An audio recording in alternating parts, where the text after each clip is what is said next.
Bienvenidos a este nuevo episodio de Pensemos, este espacio que nos damos en la semana para hablar de los temas que los medios tradicionales de comunicación no quieren hablar y bajo siempre esa consigna que tenemos que cuando todos piensan lo mismo es porque nadie está pensando. Hoy una presencia muy importante, un desafío muy grande para poder tener esta charla y un gran gusto de tenerlo con nosotros a el señor Santiago Cunio. Santiago, muchísimas gracias por tener este tiempo para dedicarnos a nosotros. No, gracias a ustedes, es un placer. La verdad que has venido de viaje, has llegado hoy muy temprano. Así es. Pero bueno, forma parte de lo que implica la batalla del buen combate. Es la obligación que tenemos los argentinos bien paridos de defender la patria en un momento en que se encuentra en terapia intensiva, coma 4 y pronóstico reservado. Así que el cansancio queda para otro momento. En la trinchera no hay descanso. Estamos en un momento típicamente propio de un gobierno de ocupación. Con lo cual, defender el territorio es caminarlo y despertar conciencia. Santiago, venís a dar una serie de charlas, estás recorriendo parte de la Argentina, bueno, Buenos Aires permanentemente, pero parte de la Argentina. Sí, sí. ¿Y las charlas que venís a dar son con algún tema en particular? Mira, hay dos fenómenos que son lo que me mueve territorialmente. Uno es pregonar la Confederación Argentina y la decisión personal de terminar con la República de una buena vez, que es el instrumento de saqueo y transferencia de la renta de la patria de los argentinos, para volver a un modelo confederal moderno del siglo XXI, que nos devuelva la independencia soñada y nunca conseguida. Perón nos dijo que el 2000 nos encontraba unidos o dominados y nos encontró dominados nomás. Así que estamos en etapa de lucha por la independencia o por la liberación, pónganle el nombre que quieran. La contradicción fundamental sigue siendo pueblo antipueblo, liberación o dependencia, pónganle la contradicción que ustedes quieran. Están actualizadas, estamos con luchas viejas en tiempos de la inteligencia artificial, con lo cual tenemos un desafío de doble imposición. No podemos planificar el combate, hay que librarlo. Y la organización se tiene que dar en función de los éxitos que obtengamos en cada batalla, porque si nos detenemos a planificar, vamos a escribir la autopsia de la Argentina como próximo libro. Qué bárbaro. Santiago, y yo decía recién que era un gran desafío tener esta charla con vos, por varios motivos. El primero, porque vos venís teniendo un punto de vista, una forma de pensar que la venís elaborando desde hace muchísimo tiempo, te he escuchado mucho en las redes. Y segundo, porque aparte, como entrevistador, yo sinceramente creo que sos excelente, es una opinión personal. Muchas gracias. Y recuerdo y sugiero que si pueden verla, a una entrevista que tenés con Chiche Hemblum, que no tiene desperdicio, realmente de un nivel intelectual alto, se ponen por arriba de todas las cosas. Por ahí uno está acostumbrado a ese Santiago puteador, pero ahí es una charla que ronda en el respeto de los dos por la idea más que por las personas. Me pareció fantástica. Lo que pasa es que atrás del boxeador está la técnica. Uh-huh. Con lo cual hay gente que paga entrada para ir a ver el golpe bestial que puede noquear a otro oponente. Y hay gente que saca entrada para ver el arte del boxeo, la técnica y el desarrollo pugilístico de una pelea que tiene como trasfondo muchas horas de entrenamiento, preparación técnica, física, mental. Con lo cual la gente, digamos, se puede quedar con el show o con el deporte. Y eso es algo que también se practica en el periodismo, en la política. No se puede hacer ni periodismo ni política por WhatsApp. Hay que recorrer el territorio, tomar contacto con la gente, entender la realidad, aprenderla, mirarla, tocarla, palparla y sacar conclusiones. Eso lleva a la posibilidad de análisis. Sin información no se puede pasar a la acción, con lo cual sentarse a dialogar con la gente, primero necesita una posición propia. Vos tenés que existir para dialogar. El diálogo no puede ser a oscuras. Tiene que haber iluminación que tiene que ver con la cultura y la educación. Pero después, cuando te subís al ring, obviamente el estilo, la técnica y la preparación terminan en el momento en que aplicás todo eso para el knockout. Y nosotros en este momento necesitamos noquear a un enemigo muy poderoso, en una simetría de recursos fabulosa. Estamos jugando de visitante en nuestra propia casa. Y entonces muchas veces la gente se queda con lo que la sociedad define o autopercibe de manera muy equivocada y errónea, porque las malas palabras no existen, como decía nuestro querido amigo rosarino, o rosarigacino, como dicen ellos, que categorizó bien claro que todo lo que está en el diccionario de la Real Academia Española es castellano. Es castellano. Con lo cual, el contenido de las palabras puede ser bueno o malo, pero las palabras no tienen la culpa. Y yo, por lo general, uso la adjetivación. Y esa adjetivación la gente la considera un insulto. Pero como yo tengo los contenidos previos a la adjetivación, las considero simplemente una adjetivación. Con lo cual, yo a la gente que cree que puteo, que es la definición coloquial del almacenero, la desafío intelectualmente a entender los argumentos previos a la calificación o que vuelvan al colegio y aprendan lo que es sujeto y predicado. Interrumpimos este episodio para agradecerle a todos los que nos están ayudando a poder realizar esta patriada, aportando sus esfuerzos. El alias Pensemos MZA, y sabe que este programa se hace con fondos propios y con aquellos que nos están ayudando. Así que cualquier duda que puedas darnos para ser parte de este proyecto, no dejes de hacerlo. Todo nos viene bien, todo. Y si no tenés dinero, no dejes de suscribirte al canal y de ponerle like a este episodio para que pueda el algoritmo de YouTube multiplicarlo y que lo vea mucha más gente. Muchísimas gracias por todo el apoyo y por seguir bancando. Vos fuiste, sinceramente, no quiero hacer ni comparación ni nada, pero yo creo que las primeras personas que empezaron a cambiar el modo y salir de los medios tradicionales de comunicación, yo recuerdo que fuiste vos y Pergolini, o antes o después, algunos de los dos fueron los... Nosotros fuimos primero, somos el primer canal de televisión por streaming de la Argentina. De hecho, recibimos el premio Martín Fierro como primer canal de streaming en la Argentina. Y lanzamos un canal sustentable. Nosotros no somos un stream, somos un canal de televisión por streaming. Eso quiere decir... Sí, está bien la diferencia, está bien. Claro.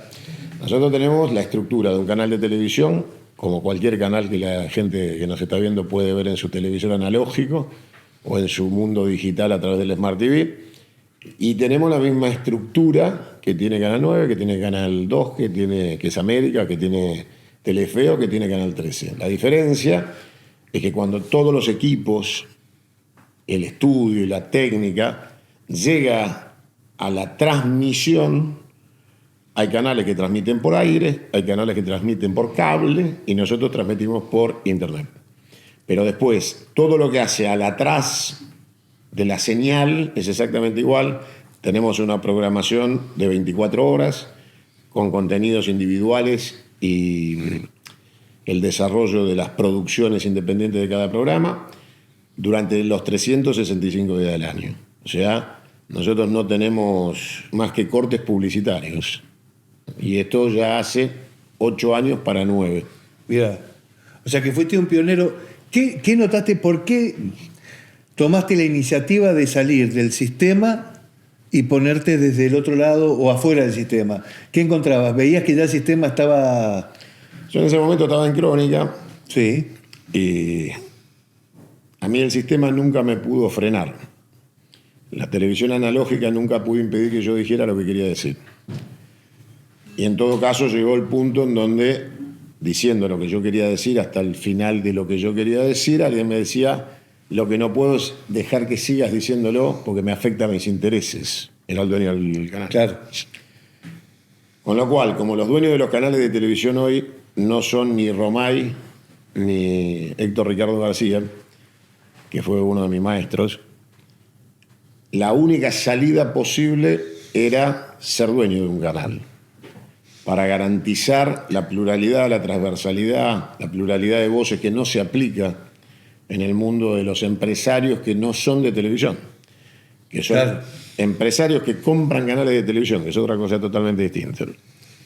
Entonces, fundo Canal 22 y veo de qué manera no vamos a caer en la misma metodología extorsiva con la que funcionan los canales de cable o los canales de aire, y eso era estar fuera de la regulación del sistema de lo que era el CONFER. Perfecto. Después fue el ENACOM, bueno.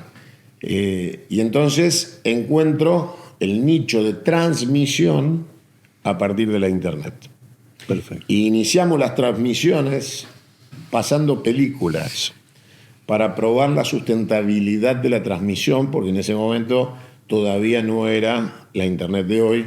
Había que probar si aguantaba el caño que habíamos comprado para mantener 24 horas de transmisiones. Entonces estuvimos casi 6 meses transmitiendo 24 horas películas para saber si soportaba la transmisión. Una transmisión permanente. Y ver si quien estaba del otro lado tenía una internet que le permitiera ver. Claro.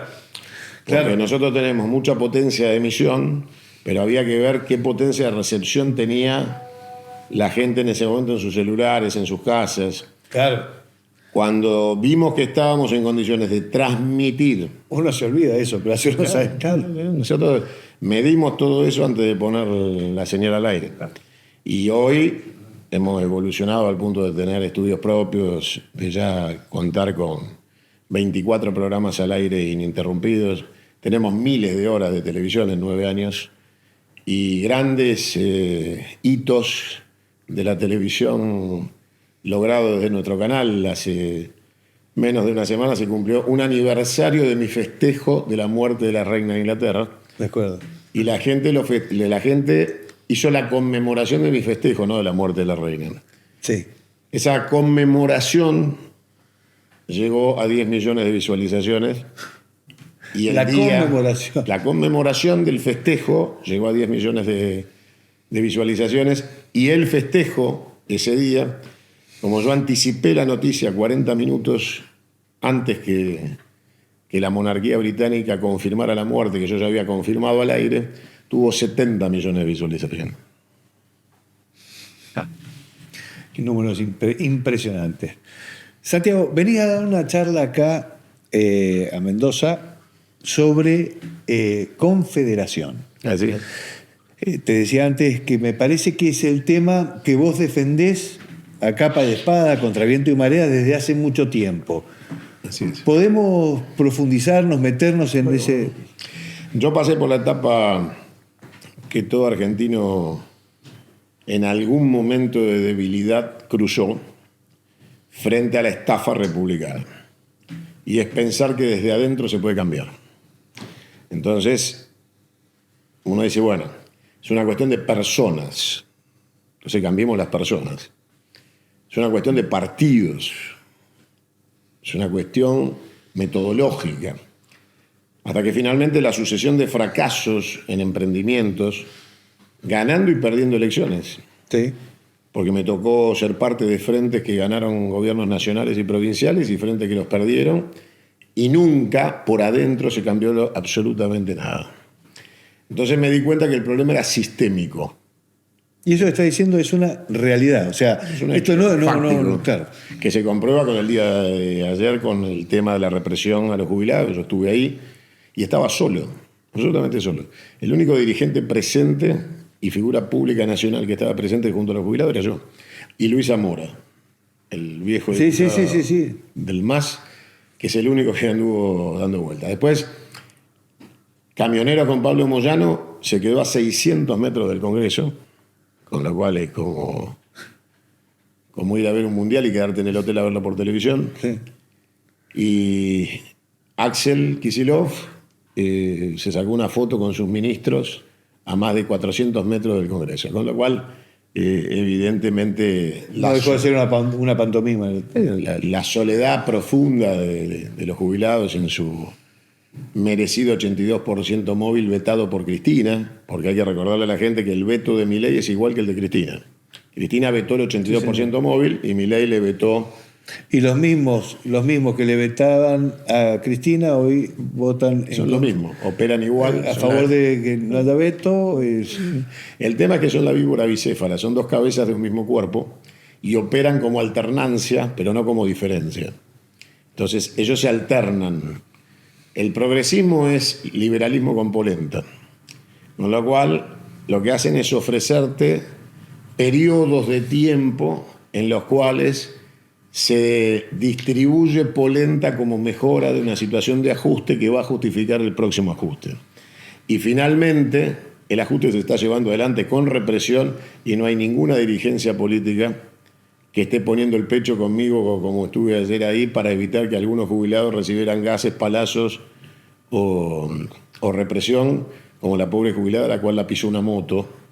Entonces uno dice, bueno, queda absolutamente claro la complicidad, el sistema de alternancia, la justificación mutua de sus existencias como teoría de los dos demonios, ¿no? O sea, necesitan la existencia de Cristina que justifique a Milei y necesitan a Milei para justificar a Cristina.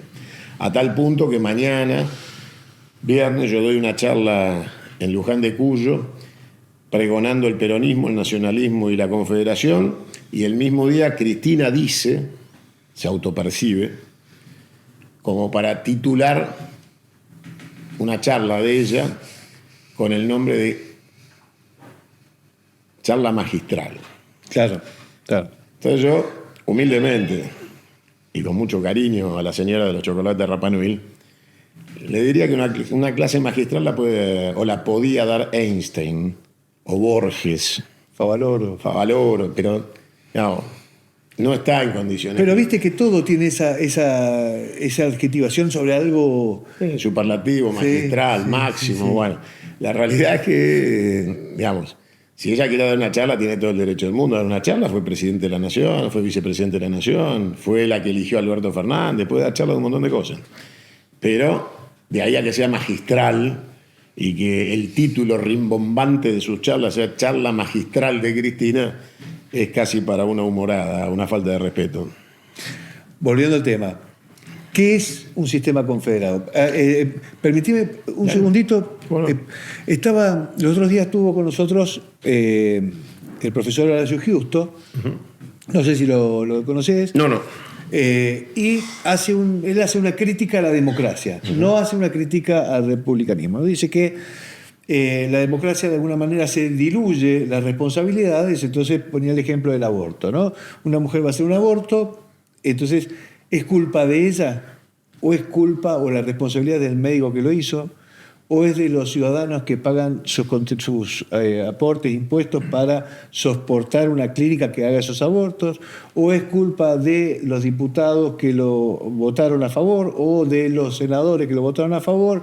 ¿O del presidente que no vetó, etcétera? Y se va de alguna manera diluyendo. La vez pasada en Mendoza, no hace muchos días, hubo un asesinato de un dirigente político importante del Partido de los Jubilados, un hombre de las Fuerzas de Seguridad, retirado, que se mete un delincuente en su casa y este hombre sale en defensa de su familia, mata a un delincuente y él muere en la defensa de su familia. Ese delincuente había sido liberado por un juez X. La justicia vio que esta persona estaba preso, que tenía buen comportamiento, habían 2 informes, uno a favor y uno en contra. Perdón que te haga tan largo, no. Pero quiero ver si estamos en el mismo caso. ¿Qué dice el gobernador de Mendoza cuando salen a decir esto? No es un problema de seguridad. Hay un juez, y ahí es donde quiero ir con la pregunta de la República, hay un juez que lo dejó libre. ¿Vos crees que la República tiene también ese sistema en el cual no me hago cargo, le tiro la responsabilidad a otro de los poderes? A ver. Perdón si no me supe explicar. No, está clarísimo, pero das un ejemplo que tiene respuesta en sí mismo. El gobernador es Cornejo. Sí. Debería estar preso. por apología del delito, por haber convocado a la secesión de Mendoza. Un fiscal debería haberlo denunciado de oficio, la Cámara de Diputados le debería haber quitado los fueros y debería estar preso hace más de 3 años. Hecho. Vos está hablando Santiago, de cuando Alfredo Cornejo dice que Mendoza tiene que separarse de la nación argentina. Claro. Con lo cual estás hablando de alguien que fue reelegido gobernador y debería estar preso por secesión. Con lo cual la respuesta a Cornejo no es que hay un juez que lo liberó, también hay una justicia que a él lo amparó. Si no, debería estar detenido, no haciendo declaraciones. Entonces, obviamente, el sistema republicano es una asociación ilícita. El sistema republicano es en sí mismo una asociación ilícita. Lo que pasó en la votación con los jubilados muestra claramente el nivel de corrupción endogámico del ADN de la República. La República es un instrumento de saqueo anglófilo. La República es el mecanismo que se le aplica a los dominados para ser saqueados. Es un mecanismo de administración del Estado que pone gobiernos coloniales a través del mecanismo de la democracia republicana, donde los jueces los eligen los políticos, Sí. los políticos son amenazados por los jueces y el presidente es empleado de las corporaciones que le pagan una campaña presidencial que cuesta $100 millones a cualquiera que en la República quiera llegar hasta ahí. Con lo cual, ningún presidente es libre porque debe $100 millones, ningún Congreso es honesto porque están a la venta y compra de su voto marginal como escribanía de legitimación del saqueo, y la Corte Suprema de la Nación y la Justicia Federal de la Nación es una justicia que desde el 83 para acá cambió de los 11 jueces federales 26. Y entre esos jueces federales están nombres rimbombantes de corrupción, como puede haber sido Galeano en la causa AMIA, como pudo haber sido Trovato con su corbatero. No sé si la gente lo recuerda, porque la Argentina Sí, somos tiene muy mala memoria.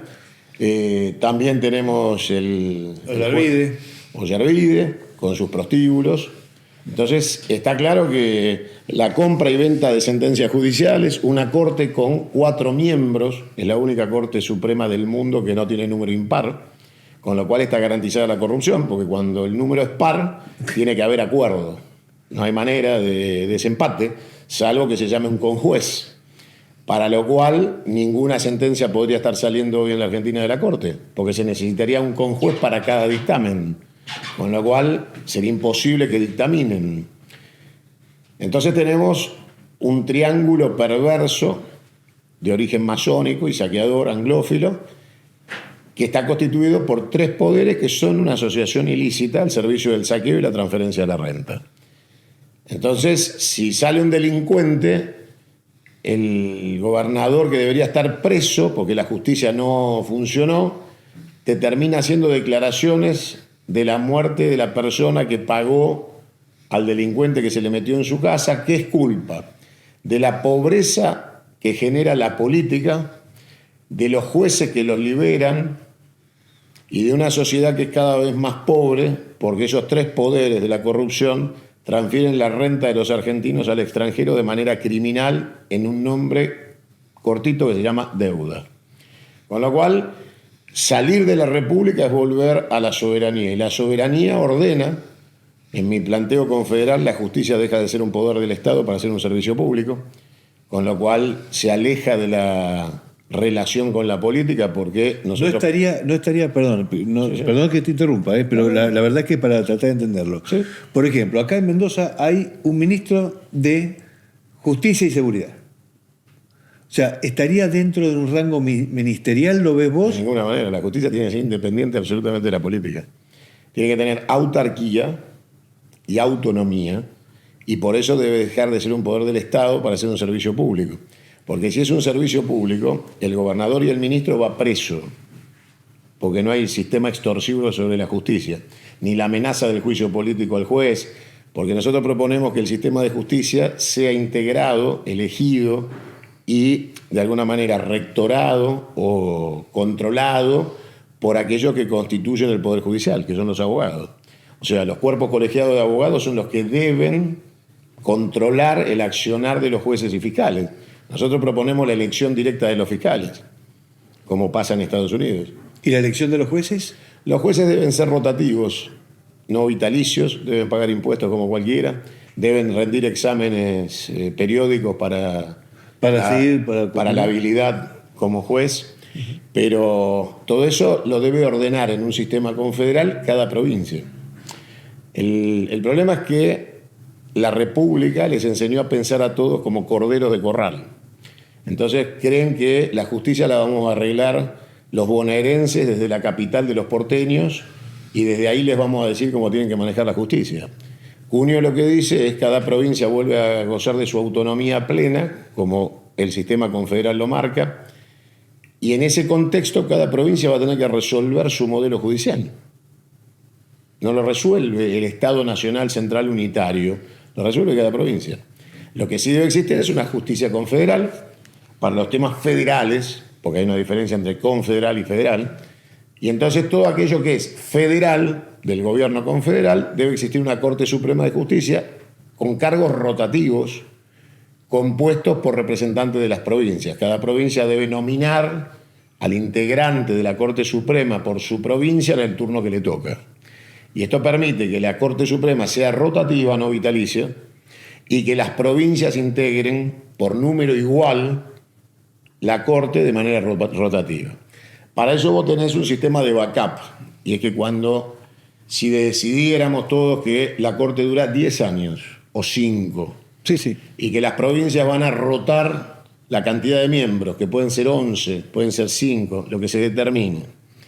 Esa rotación necesita una Corte Suprema que tenga como backup de la transición entre las causas pendientes y las nuevas. Perfecto, porque por la lentitud de la justicia, está claro. Por lo que viene trasladándose a lo largo de la burocracia, sí, que necesita un final de los jueces que están saliendo, que conocen la causa. Tiene que haber fecha de toma de posesión de los nuevos para las causas nuevas que van a estudiar y darle tiempo al finalizar los dictámenes. Perfecto. De la Corte saliente. Perfecto. Pero cuando vos, a la fecha de hoy, llegás a la Corte que te va a atender es la que esté de turno, no la saliente. La saliente está terminando sus dictámenes para irse. Perfecto. Pero cada provincia debe autodeterminar su modelo judicial. Yo soy bonaerense. Yo no puedo venir a Mendoza a decirle a los mendocinos qué justicia tienen que tener. Es un tema de Mendoza. Hay un tema de confusión, que es que se le hace pensar a las provincias y a los ciudadanos y a los compatriotas de cada una de ellas que son el interior. Yo cuando escucho un pelotudo decir las provincias ¿del interior de dónde? ¿El interior de qué? Yo supongo que un mendocino que vive en Mendoza, que vive en Guaymallén, cree que el ombligo del mundo es Guaymallén y ve el mapa desde Guaymallén, ¿no? Pone el compás y traza alrededor de su mundo, de su casa, de su manzana, de su barrio. Vos sabés que hay un profesor de geografía, el profesor Rolando Lucero, que fue la primera vez que yo vi y me cambió la perspectiva. Que el mapa dado vuelta. No, un planiferio donde el centro es Argentina. Claro, y que así se ve, así se debe ver el mundo. Con lo cual, ese discurso unitario, salvaje, que dice las provincias del interior. ¿Y cuáles serían las que no son del interior? Las costeras. Entonces Chubut y Río Negro, ¿qué son? ¿Qué? Tierra del Fuego, ¿qué es? ¿Cuáles son del interior y cuáles son del exterior? Porque la definición es centralista y unitaria. El interior es todo lo que no sea la capital federal. El porteñismo asesino, criminal y expoliador. Con lo cual, lo primero que tenemos que cambiar es la concepción. No existe el interior de ningún lado. Existen provincias, 23. Porque la autonomía de la Ciudad de Buenos Aires se termina inmediatamente en el modelo confederal, porque es territorio bonaerense. Con lo cual nos tiene que devolver la capital de inmediato, que pasaría a ser el municipio 136 de la provincia de Buenos Aires, que es lo que siempre fue. Después de la batalla de Caseros, tuvimos que pagar la derrota frente al traidor de Urquiza y su ejército de mercenarios portugueses, de entregar territorio de la provincia de Buenos Aires para la capital federal de la República y de la Constitución de 1853. Cuando en la reforma del 94 y del 95, una vez ya el Pacto de Olivos constituido en Constitución, sí, le da autonomía a Buenos Aires, la capital federal. Buenos Aires debió pararse arriba de las bancas de la reforma de la Constitución y decir, si la capital federal deja de ser capital federal, cruzamos con la policía bonaerense a tomar el obelisco, porque esa tierra es nuestra. se permitió, con los votos de los constituyentes, incluidos los de la provincia de Buenos Aires, que se invente un plato volador, que es que los ciudadanos de Buenos Aires ciudad se queden con la administración de nuestra tierra y nuestros bienes, dividiendo, para cualquier escribano que nos esté mirando, la nuda propiedad del usufructo. Entonces, la tierra es nuestra, de los bonaerenses, pero el usufructo de los porteños, y los porteños en ese desquiciado usufructo se dieron justicia propia y policía. Con lo cual, el intendente de Pigüé, de Mar del Plata, de La Barría, podría pedirlo exactamente lo mismo. Quiero mi policía, quiero mi justicia. Bueno, ese delirio está constituido sobre la base unitaria, la concepción unitaria de la República. Todo pasa por Buenos Aires. El modelo republicano, que es nada más ni nada menos que un gobierno colonial de transferencia de la renta, no es otra cosa. Y en este momento el nivel de pornografía que estamos viviendo con este gobierno actual en función de esa exteriorización salvaje y criminal del robo a los argentinos, muestra que la República es eso, es el instrumento que le permite al presidente de turno a sola firma tomar deuda. A sola firma tomar deuda. El presidente nos endeuda a todos los argentinos, seas de la provincia que seas, a sola firma desde la dirección de Balcarce 50 en la Plaza de Mayo. Desde la Plaza de Mayo te dicen cuánto dinero te toca la coparticipación. O sea que vos pones dinero como provincia y el Estado Central después te dice que te devuelve. Entonces, el concepto de unitarismo... Sin sumarle el tema de las discrecionales, Claro, que para cómo te devuelvo lo que quiero y a algunas le doy lo que a mí también quiero. A ver, nosotros los bonaerenses ponemos 10 pesos y recibimos 4. Es la más perjudicada. Aparte hay otra terminología delirante, que es que las provincias no son viables sin la coparticipación. La coparticipación hay que usarla porque si no, qué pobre Catamarca, pobre Santiago del Estero, bien. Eso quería decir. pobre Tucumán, pobre Jujuy, ¿de qué van a vivir? Entonces, ¿qué está diciendo, Cunio? ¿No te das cuenta que la coparticipación es lo que les permite la subsistencia a las provincias pobres? Entonces, a esos economistas liberales venidos de Harvard, de Cambridge y de la escuela del coloniaje, uno le hace una pregunta rápida que nunca te van a contestar. ¿Cuánto transfiere Mendoza por día en concepto de IVA, impuesto al valor agregado, a la FIP central en Buenos Aires? Cuando vos vas a comprar la leche, el pan, la nafta, todo. Muy bien. Todos los mendocinos tributan el IVA. Sí, señor. Muy bien. ¿Cuánto es?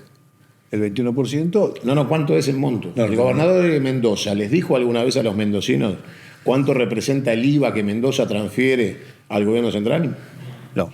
¿Alguna vez el gobernador de Mendoza le dijo a los mendocinos cuánto representan los derechos de aduana que según la Constitución Liberal de 1853 estaba Sofia reformada del 94? ¿Significan los derechos de aduana de exportación de Mendoza, de sus productos exportables, que les tendrían que tocar a Mendoza y quedan retenidos en la aduana del gobierno central? No. El impuesto a las ganancias que pagan las empresas de Mendoza y ahora van a pagar los mendocinos más comunes porque lo repusieron. ¿Cuánto es? No. Entonces, cuando el gobernador de Mendoza les cuente todos esos números, compárenlo con la coparticipación y díganme qué les conviene más. A ver cuál es la realidad. ¿Qué les conviene más? Lo que pasa es que ahí cae la lógica, el otro día Lo mismo para Santiago del Estero, para Catamarca. Sí. Entonces, lo que ellos llaman provincias inviables, dejan de ser inviables y se cambia el sistema de administración. ¿Queda claro? La Rioja acaba de encontrar una veta de oro, de minería de oro muy importante en La Rioja. Por suerte, Quintela reformó la Constitución para proteger los recursos naturales de los riojanos. Si esa veta hoy se explota, se la queda al Estado Nacional. La Constitución dice que el subsuelo y los recursos son de las provincias. Pero en la práctica, la empresa que va a venir a expoliar el oro riojano viene desde Buenos Aires. Necesita los permisos del gobierno central para poder producir minería de oro. Entonces la pregunta es, si esa veta de oro riojana se la queda el riojano y la administra el gobierno de La Rioja, Y la que fija las retenciones es el gobierno de La Rioja, no el gobierno central. Y la respuesta fácil que te van a dar es no, mirá, se transforman en feudales, danos a nosotros que somos En mucho feudales. más. Claro, ¿viste la respuesta? Nosotros somos mucho más. ¿Pero eso quién lo dice? Buenos Aires. Buenos Aires. Buenos Aires es una colonia liberal anglófila. Con lo cual, cuando te dicen que los gobernadores son feudales, la pregunta es, si ustedes están alineados en el occidente anglosajón, ustedes sostienen las monarquías. ¿Cuál sería el problema? Entonces, ¿qué les preocupa al feudalismo caudillista de las provincias si ustedes apoyan el reinado vitalicio de familias que dicen ser elegidas por Dios para gobernar? Es que empobrecen a la gente. Los reyes. Santiago. Los reyes. Y Buenos Aires. Los reyes. Claro. A ver, supongo, para poner un ejemplo. Qué barbaridad que Gilles Francia, gobernador de Formosa, lleva 25 años en el poder. Igual. La basura bolsa de pus de la reina de Inglaterra tuvo 70 años en el poder. Entonces la pregunta es, a Infran lo elige el pueblo de Formosa, a la reina no la elige nadie. Entonces la pregunta es, ¿cómo se puede ser tan hipócrita y mentiroso? ¿Cómo se puede manipular tanto la información? Que la anglofilia liberal se sostiene en el reinado monárquico de la piratería británica, pero critican un gobernador que gana elecciones. Está. Feudal no es nadie, porque si los oficialismos no perdieran elecciones, todavía el gobierno en la Argentina sería el de Hipólito Yrigoyen. Todos los oficialismos pierden. Todos los oficialismos han perdido elecciones. Con lo cual, no es verdad que el que administra se queda. Es mentira. Eso, si lo resuelve la gente, se queda. Santiago, volviendo a la Confederación, el sistema de diputados, senadores y demás. Se elimina el Senado. El Senado es una rémora monárquica, igual que el derecho del presidente al veto y al indulto. Es un disparate. Está hablando de Cámara Baja, Cámara Alta. Es un disparate, es una rémora monárquica. Es la Cámara de los Comunes, una rémora monárquica. Que las provincias tengan que mandar senadores para defender los intereses de las provincias ¿frente a quién? Frente al Poder Ejecutivo. ¿Y qué es el Poder Ejecutivo? ¿Un monarca? ¿Por qué las provincias tienen que defenderse de la monarquía del Poder Ejecutivo Nacional? Si las provincias se ordenan de manera confederal, no necesitan representantes ante el Ejecutivo, porque el Ejecutivo lo eligen las provincias a través del colegio electoral. Con lo cual se termina la estafa del voto directo a la segunda vuelta y toda esta estafa republicana que te obliga, para llevar a un presidente hacia la Casa de Gobierno, a conseguir $100 millones de petroleras, petroquímicas, farmacéuticas, pesqueras. Y quedar pegado. Medios de comunicación, que son los que imponen a las personas que les son funcionales para recuperar la inversión electoral. Porque finalmente un candidato a presidente, a diputado, a concejal o intendente es nada más que una inversión con retornos futuros de negocios y negociados. Entonces, para terminar con eso, hay que ir al colegio electoral, las provincias eligen al presidente. Yo propongo que en la reforma de la Constitución las provincias puedan destituir al presidente a lo largo de su mandato, por simple mayoría de las provincias del colegio electoral. De las 23, en esas 23. De las 23, simple mayoría, se terminó el mandato. Ya está. Y que, obviamente, el colegio electoral, para poder destituir, se mantenga en cuarto intermedio durante el mandato. O sea, se constituye el colegio electoral, elige el presidente. Pasa a cuarto intermedio. Hasta que termine el mandato. Hasta que consideren que se deben reunir para destituir al presidente. Perfecto. Con lo cual, desaparece la Cámara de Senadores y desaparece la figura del vicepresidente, que es una imbecilidad. Vos sabés que hay en Córdoba, si mal no recuerdo, no existe la Cámara de Senadores. Sin embargo, porque todos lo miramos desde el punto de vista de gastos, ¿no? Te lo hago por el gasto, por una concepción filosófica. Claro, pero Córdoba, por ejemplo, gasta más que si tuviera que Mendoza, por ejemplo. El gasto no es el problema, porque la organización política debe estar garantizada por el Estado. Y esto quiere decir, por ejemplo, que no puede haber aportes privados para campañas electorales. Debe todo ser financiado por el Estado en igualdad de condiciones a todos los partidos políticos. No puede haber un partido político con más dinero que otro para hacer campaña. Los partidos deben estar en igualdad de condiciones y no puede haber un solo peso de aporte privado a la campaña de nadie. Vos fuiste candidato a presidente, precandidato a presidente, Sí. y te diste cuenta que los municipios donde tenían su candidato, los carteles que el día anterior decía municipalidad, qué sé yo, te pongo Mendoza, La Paz, capital. Al día siguiente estaba la foto del intendente o del candidato del partido que ellos quieren. Un candidato a intendente de un pueblo de 3.000 personas gastó más plata en su campaña que yo a presidente. Con lo cual, la distorsión Enorme. es gigantesca. Por eso, no puede seguirse adelante en un modelo donde el dinero pone de manera de corrupción a los funcionarios públicos. Porque se corrompen a partir de la premisa básica de que no se puede hacer política sin plata. A partir de ahí, ya todo la política es toda corrupción. Es todo cuesta abajo. Hay una expresión tuya, para mí me ha quedado bastante claro, creo que pasamos por los tres poderes, disolvés el poder, la vicepresidencia, de hecho sacás el Senado, dejás el concepto de una presidencia unipersonal y listo. O sea que para mí... Con facultades acotadas al modelo confederal. ¿Esto qué quiere decir? Que el gobierno central queda limitado a las tareas funcionales del Estado confederal, que son la política exterior, la defensa exterior. Bien. ¿Sí? O sea, todo lo que tenga que ver con desarrollo sustentable estratégico común, que es todo lo que es federal, porque lo confederal mantiene las autonomías de todos sus miembros. Lo federal, por ejemplo, son los ferrocarriles. Las Los rutas ferrocarriles, nacionales. las rutas nacionales son federales y no confederales. Bien. Porque todos los confederados deben aceptar las políticas centrales, federales, para todo lo que es estratégico en el desarrollo de la confederación.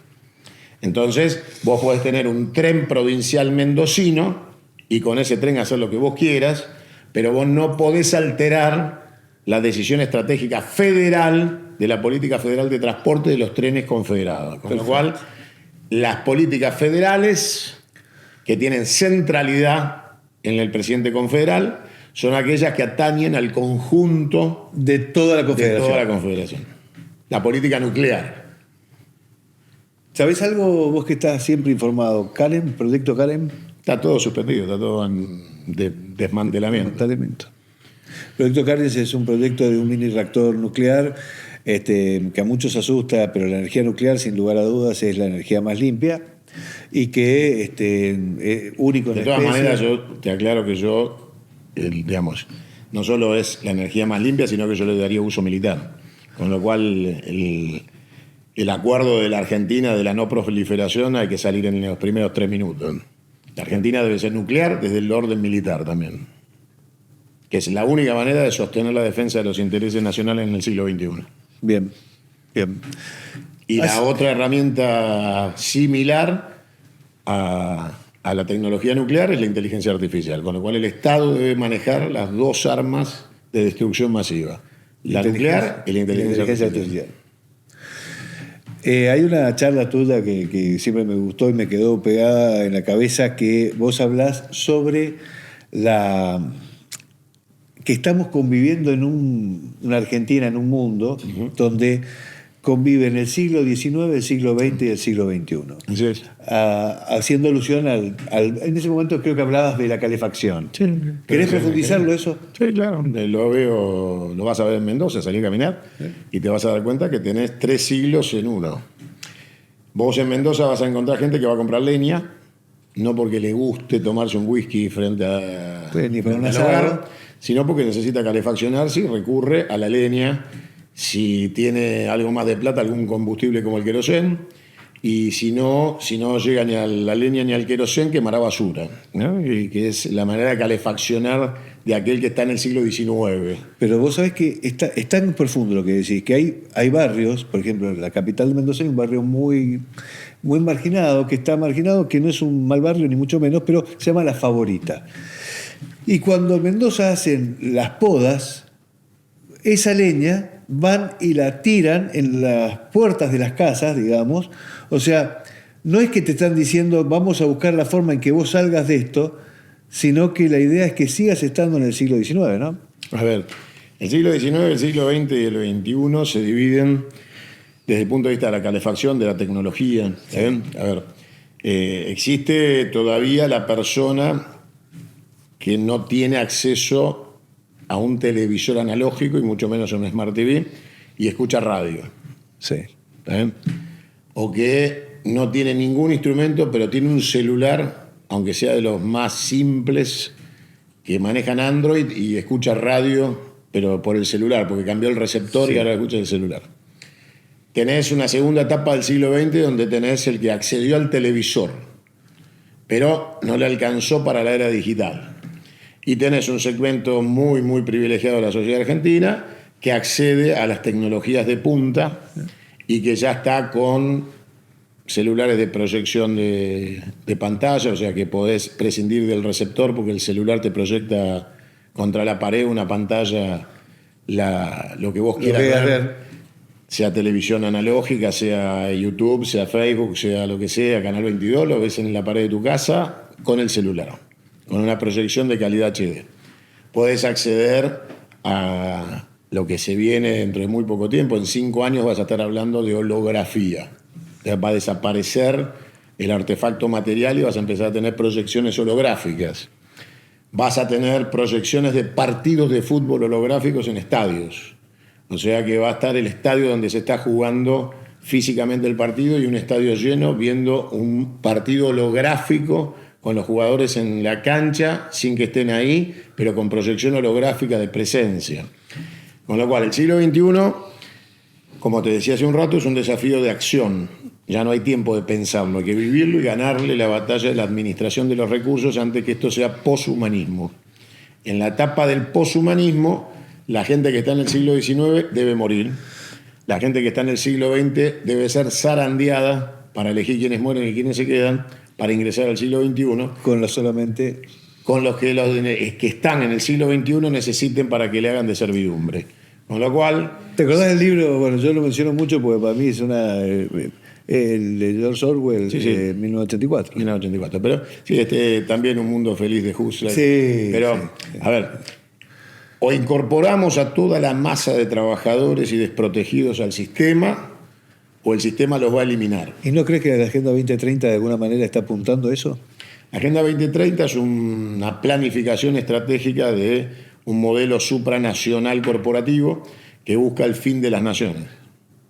Y que de alguna manera también está en este control de natalidad, en este control de no generar nuevas industrias. La Argentina es un país que hoy está sesgado con este gobierno de ocupación, con una política criminal y genocida, por lo cual debemos hacer un Nuremberg en el cual sean condenados, sentenciados y ejecutados por el genocidio que llevan adelante, porque hay desnutrición infantil en la pirámide más baja de la infancia, hay aliento al aborto y a la no natalidad, y en la otra punta hay desatención exprofeso de las necesidades de la tercera edad, con lo cual hay un proyecto para diezmar poblacionalmente a un país que tiene apenas 47 millones de habitantes, para que los niños no nazcan y los abuelos se mueran. Entonces, en este esquema vamos a hacer una reducción poblacional en la Argentina que deja nuestro territorio devastado, porque la primera política de defensa es la plena ocupación del territorio. Con lo cual nosotros deberíamos ser 240 millones de habitantes como Brasil, y somos 47, pero 47 en proceso descendente por decisiones políticas que alteran la pirámide poblacional, que lo que buscan es la no natalidad y la muerte prematura de la tercera edad. Con lo cual nos podemos encontrar que dentro de 10 años, en vez de haber aumentado la población, se haya disminuido. Cuando en el mundo se está analizando que la muerte quiere ser tratada como una enfermedad. La longevidad es para la clase dominante. Con lo cual, la universalización de la conducta humana a partir del manejo de tecnología, ciencia aplicada y medicina, que aumentó la expectativa de vida, sí, hoy es un problema para el proyecto poshumanista que está en marcha. Con lo cual, lo que están haciendo es que no puedas acceder a los remedios que te dan longevidad. Pero él sí. Eso sí, claro. Y, ¿cómo se llama? Hay una persona conservador, ¿no? La verdad que yo me siento muy conservador, me siento muy cerca del conservadurismo. ¿Qué querés conservar? ¿La desigualdad? No. ¿Qué hay que conservar? Hay que conservar las tradiciones, hay que conservar los espíritus nacionales que nos llevaron hasta donde estamos, hay que volver a conservar aquellos que quisieron ver con planes no con planes estratégicos a futuro y no con lo que, no, para nada conservar el status quo, todo lo contrario. Lo que pasa es que para ser conservador tenés que tener algo para conservar. Y la realidad es que es un ejercicio de soberbia creer que porque nosotros tenemos esa identidad hoy es común a todos los argentinos, porque no es cierto. No es cierto. Con lo cual, lo que vos estás planteando es una contrarrevolución, no una etapa conservadora. Porque la revolución la hicieron ellos, la hicieron los liberales. Los liberales trastocaron todos los valores de familia y sociedad de los argentinos para imponer este mecanismo criminal que llevan adelante. Para volver a esos valores no hay que ser conservador, hay que ser contrarrevolucionario. Porque todos esos valores quedaron atrás, aplastados por la revolución. Entonces, si vos querés volver a los valores de familia, patriotismo, identidad, cultura, folclore y todo lo que hace al ser argentino, no podés ser conservador porque hoy esos valores no están. No son mayoritarios y no son comunes a todo el pueblo argentino. Entonces, no sos conservador, sos contrarrevolucionario. Querés que esta revolución termine para volver a esos valores. Después podrás ser conservador si lo logramos. Si lo alcanzamos. Si lo logramos, hacete conservador y lo conservamos. Te decía que hay un conservador llamado Miklo Lukács, no sé, el tipo habla justamente de los neoentes y él habla particularmente del transhumanismo, un poco lo que está Esto hablando. es poshumanismo, peor. Claro. El transhumanismo es la lectura de que mañana vas a tener un ser humano mitad biológico y mitad tecnológico. Pero es que es tremendo porque hasta se está hablando, cuando uno se va metiendo, que van a poder guardar. Sale esa concepción natural del ser humano como divinidad, ¿no? Y está cayendo en la concepción del ser humano como inteligencia. Entonces, porque van a poder armar un chip donde puedan guardar toda tu personalidad, tu inteligencia y demás, lo van a poder transmitir a un androide y vos vas a seguir vivo porque supuestamente lo que está perdiendo de vista es volver a los valores nacionales de aquella, digamos, divinidad del ser, que es esa imagen y semejanza de nuestro Señor. Lo que pasa es que la carga de información que vos pasás de un teléfono a otro, cuando vos decís quiero pasar la agenda de este celular a otro, la bajo y se la vuelvo a cargar, no hace que este celular siga funcionando. La traslación de información puede ser hoy digital o puede ser analógica a través de la que históricamente utilizó el hombre, que ha sido primero la transmisión oral y después la lectura y la enseñanza curricular. Y la información siempre se fue trasladando y aumentando en volumen y mejorando en calidad. Llegar a la idea de que el ser humano no es necesario para la economía es el concepto poshumanista. Sí. Porque la concepción poshumanista arranca de un liberalismo salvaje que cree que cuando Adán y Eva fueron creados por Dios había un cajero automático. Entonces, la idea es que Eva no comió la manzana, el problema es que el cajero no le dio la plata para pagarla y fuimos condenados a ser expulsados del paraíso tuvo que afanar, por afanar la manzana. Claro. Entonces, la realidad es que todo ese poshumanismo en el cual el ser humano no debe producir los bienes y servicios porque existe tecnología que lo reemplaza, entonces no necesitas trabajadores que necesiten comer, ir al baño, que no necesitan vacaciones, no necesitan derechos sociales, solo generan economía sin demandar nada a cambio, y que eso aparte no es tan necesario porque los que van a consumir son muchos menos, porque son muchos los que van a morir y desaparecer, y que ese mundo tecnológico va a estar al servicio de una clase dominante que va a convivir con esas tecnologías buscando el sueño de todo delirante, que es la eternidad humana. Con lo cual piensan en la longevidad o la eternidad de la carne y del físico, y entonces empiezan a buscar la manera de perpetuarse en el tiempo más allá de Dios y de su existencia. Son principios absolutamente masones y satánicos, basados en el satanismo y en las religiones que profesan el luciferanismo, que está presente en sus creencias. Hay religiones que no creen en el pecado, porque no creen en el bien y en el mal. Entonces, evidentemente, los que tenemos una concepción cristiana de la vida y que profesamos la religión católica, apostólica y romana, tenemos una visión absolutamente confrontada con estos desvalores en los que estamos imbuidos y en lucha. Sí, que estamos viendo que en Europa están queriendo aprobar el sexo consensuado entre un niño y un adulto. No, pero eso no es que lo quiere Europa hacer ahora.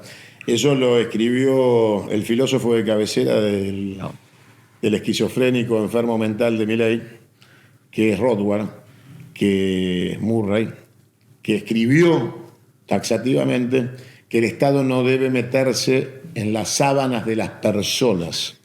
Y cuando habla de personas no dice personas adultas, dice personas. En el concepto de persona desde la concepción hasta la muerte, con lo cual incluye niños. Y eso habilita que la pedofilia sea legal y el Estado no se puede entrometer. El primer defensor de la pedofilia es el presidente que tenés hoy de la República, que te dice que el Estado es un violador en un jardín de infantes con los niños envaselinados.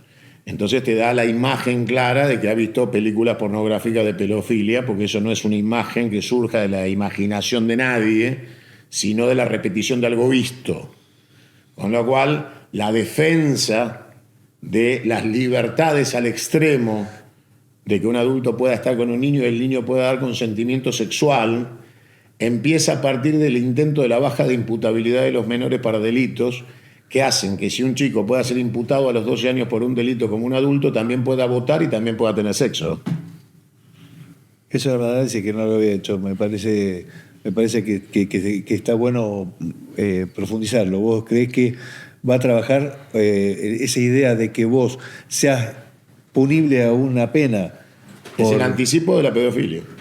Si el discurso de el niño que mata tiene que ser condenado como un adulto es el preámbulo para la pedofilia. ¿Por qué?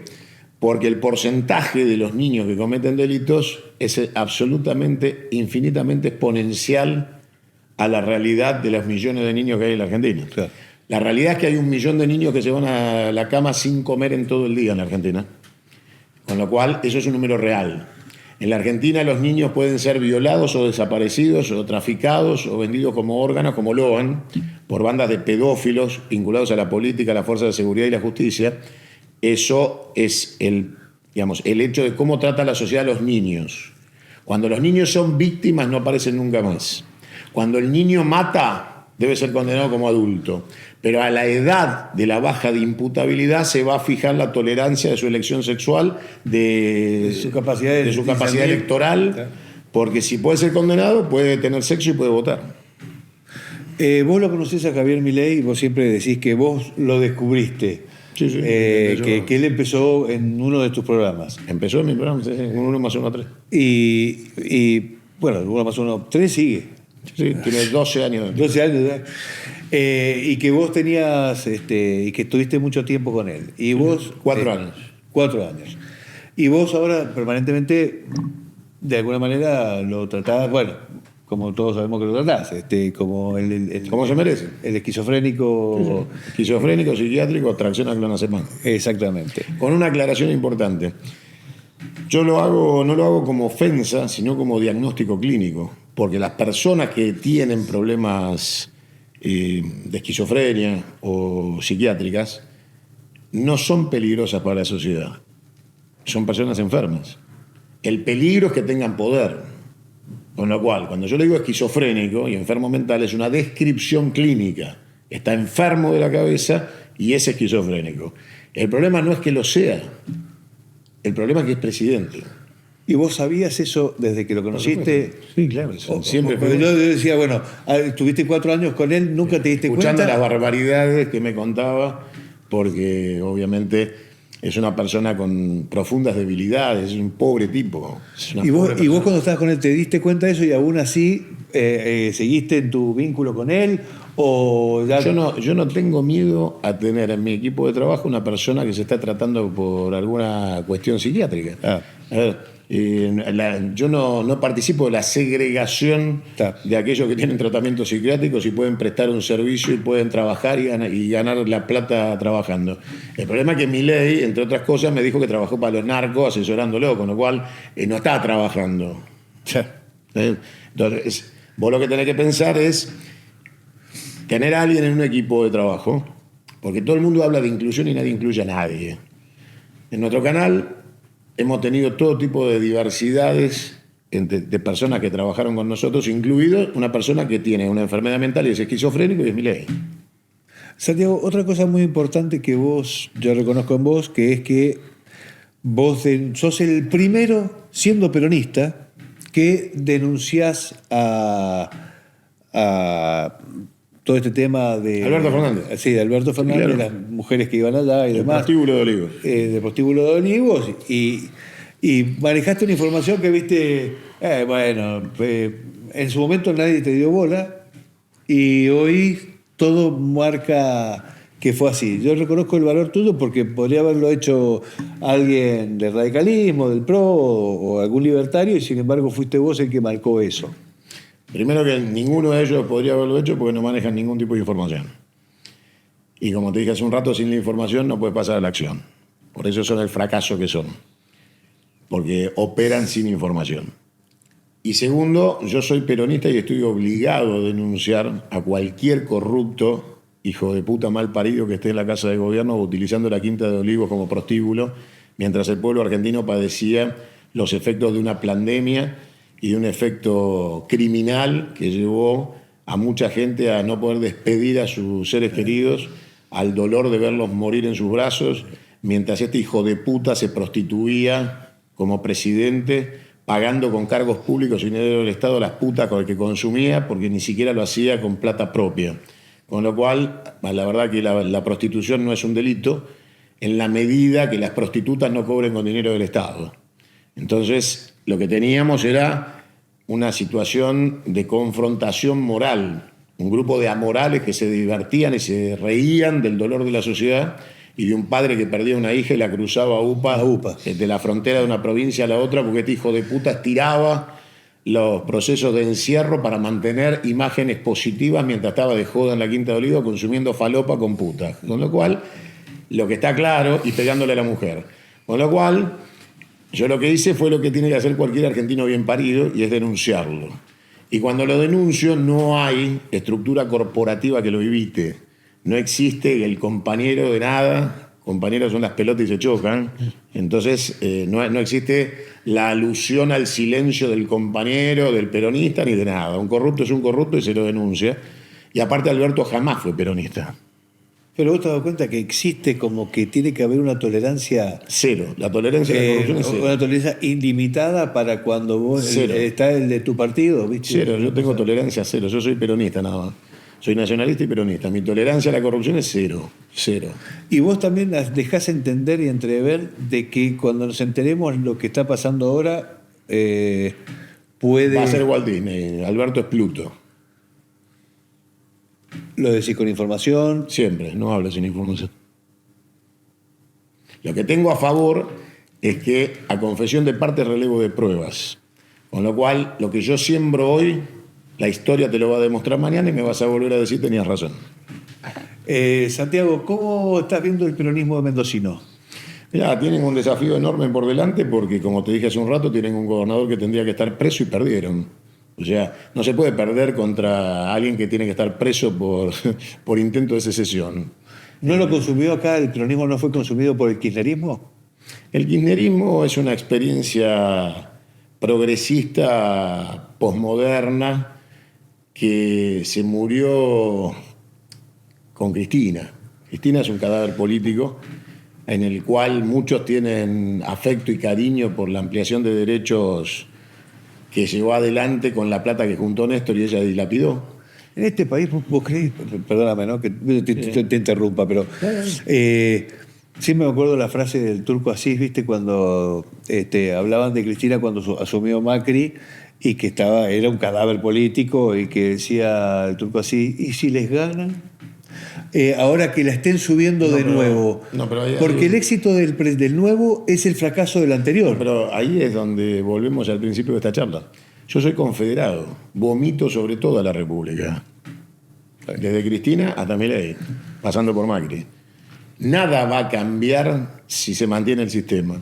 Cristina es un cadáver político, dentro de un esquema de un cambio sistémico en el cual no ingresa, porque ella es parte del sistema republicano expoliador de transferencia de la renta, Ella eligió a Alberto Fernández, ella renegoció la deuda con Alberto Fernández con los fondos buitres, ella renegoció con el Fondo Monetario la deuda ilegal, ilegítima e impagable que contrajo Macri.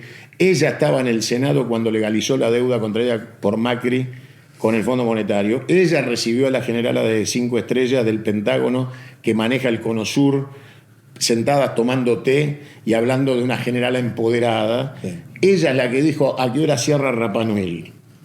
Con lo cual, la verdad es que Cristina, salvo porque fue víctima de un intento de magnicidio que gracias a Dios no se concretó, Cristina es pasado y es un cadáver político. Ahora, si vos me planteás, no va a cambiar absolutamente nada, vamos a seguir en esta república corrupta, donde la alternancia es ir al basural a buscar comida, terminás comiendo basura. Entonces, si la gente ahora se defrauda de este proceso de genocidio y vuelve al basural a buscar basura, comerá Cristina. Ahora, si la gente se harta de comer basura y ya no mira más por el espejo retrovisor y empieza a mirar por el parabrisas, Cristina es un cadáver político con un caudal electoral de progresistas y gente agradecida que obtuvo la jubilación de ama de casa o obtuvo identidad sexual. Ahora, todo eso es la pregunta que uno le hace a toda esa gente que le tiene cariño a Cristina, se la hago yo. Y a mí me preguntan un montón de veces, ¿por qué la tratás tan mal a Cristina? Si vos, bueno, a ver, muchachos, ayer fuimos a defender los jubilados del veto de Milei. ¿Dónde carajo estaban cuando Cristina vetó el 82% móvil? Porque a tu abuelo la que le cagó el 82% móvil fue el veto de Cristina. Y Milei aprendió, se veta, igual que vetó Cristina. Entonces, si Milei dice que somos bimonetarios y Cristina dice que somos bimonetarios, ¿dónde está la diferencia? Si Cristina dice que las deudas hay que pagarlas, aunque sean ilegítimas, y vota en el Senado el bloque que conduce a favor de la legitimación de la deuda ilegal de Macri, ¿cuál es la diferencia? Si Cristina sostiene una política pasiva en la recuperación de las Islas Malvinas, ¿cuál es la diferencia? Entonces, la realidad que yo le digo a todos los compañeros, muchachos, ustedes pueden estar agradecidísimos con Cristina. Si a vos te tocó un pedacito de la que se choreaban y Cristina te dijo, bueno, toma, llévate una jubilación. Y para vos la jubilación es todo lo que tenés, entonces gracias Cristina. Y Cristina me hablaba todos los días como mi mamá por televisión y yo me quería escuchando a Cristina. Bueno, dale, agradecerle a Cristina. Hagamos una cosa, el día que cumple años se van todos al hotel de ella, a los Sauces y Otesur, que las habitaciones están todas vacías, se alojan ahí, hacen la fiesta de cumpleaños y le regalan algo. Ahora, fuera de eso, del cariño de ir al cumpleaños de Cristina, ¿está bien? Entonces, si vos tenés algo para agradecerle, anda a agradecérselo a su casa, que es el hotel que no puede explicar de cómo carajo lo tiene. Entonces, que vaya ahí, seguramente va a estar Lázaro también en el cumpleaños, claro. Que expliquen las facturas truchas, que expliquen todo lo que tienen que explicar, que no son delitos cometidos por la política. Porque ahí no se le imputa un delito político. Ahí se le imputa falsificación de facturas. Claro. Un delito personal y ciudadano. Entonces, yo lo que le digo a la gente es, dejen de creer que Cristina se tira pedo con rayos, o que tiene el rayo láser en las tetas. Cristina es un ser humano, va al baño, tiene los mismos problemas que vos, le agarra culebrilla, ¿está bien? Y ella cree que da clases magistrales. Cosa que una persona normal, con humildad, no diría de sí misma nunca frente a un episodio de ese tipo. Ahora, Cristina o Milei, no, eso es una falsa dicotomía de la víbora bicéfala. La política argentina, para salir de este caos, no puede entrar en esa dicotomía absurda, porque es ninguno de los dos. Absolutamente ninguno de los dos. Algo que no te haya preguntado, algo que vos creas que quieras hablar, que yo no he estado a la altura, no se me pasó, algo que... Lo que quieras. No, lo que vos quieras decir, vamos a terminar. Convocar a la gente a despertarse. Hay que despertar la conciencia de los dolientes. Que dejen de sufrir, no es tiempo de sufrir, es tiempo de vivir. Y vivir tiene que venir acompañado de la dignidad. Sin dignidad no hay vida. Con lo cual yo los convoco a abandonar la esclavitud. Los convoco a tomar la iniciativa de conducir sus propias vidas. Cada provincia tiene su idiosincrasia, algunos duermen la siesta, otros se levantan más tarde, otros abren locales más tarde. Pero caminando las calles de Mendoza me di cuenta que están en el mismo horrible presente que todo el resto del país. Los locales están vacíos, no abren caja, no pueden pagar los gastos fijos, los empleados van a la calle, la actividad económica está planchada. Tienen un gobernador que debería estar preso y lo votaron. Y obviamente el modelo capitalista aspiracional pequeño burgués urbano hace que la gente tenga miedo a romper con lo conocido. Esa definición de más vale malo conocido. Bueno, sáquenselo de la cabeza porque lo malo conocido es muy malo. Y esta república es corrupta, es perversa, empobrecedora. Y de repente vos que crees que te vas a llevar todo puesto y vas a resistir, sos el que está en la calle o el que se queda sin tu viejo porque no le dan los medicamentos, o descubrís que tu hijo tiene una enfermedad y el Estado no te ayuda más y no tenés cómo salvarlo, sos el que pierde el auto, el que no puede pagar el seguro ni el combustible, sos el tipo que en diciembre compraba con 1.400 pesos el valor de $1 5 litros de nafta y hoy con el dólar a 1.300 compras 1 litro de nafta. Eso se llama inflación en dólares, pero tu sueldo sigue en pesos. Con lo cual, el modelo es empobrecedor, discriminador y va hacia un modelo de concentración de riqueza que lleva a que el Estado elimine el aumento de los jubilados, pero le devuelva el impuesto a las ganancias a las grandes empresas. Con lo cual, está claro, hay transferencia de la renta de los sectores humildes a los sectores más ricos. Y en función de eso, el que no se defiende está muerto. Y van a descubrir la muerte muy temprano, a los 30, a los 40 años. O se sublevan a este modelo de capitalismo republicano o están muertos en vida. Y lo van a descubrir de la peor manera, que es con el dolor de las pérdidas. Y esas pérdidas pueden ser la vida de tus seres queridos. Santiago, te agradezco muchísimo la charla. Siempre polémico, siempre punzante, muy claro en sus convicciones. Y bueno, espero que te vayan muy bien las charlas por acá por Mendoza. Sé que después te vas a La Rioja. A La Rioja. Y ojalá podamos mantener el contacto porque siempre es un gusto escucharte. Tienen Canal 22 a disposición. Muchísimas gracias. Gracias a todos por acompañarnos hasta este momento. Damos por finalizado este episodio pidiéndote que no dejes de suscribirte a Oíd Mortales y ponerle like al video para que pueda el algoritmo de YouTube ayudarnos a difundir mucho más esta entrevista. Muchas gracias y nos vemos. El mundo fuera tan cruel, yo inocente en tu piel,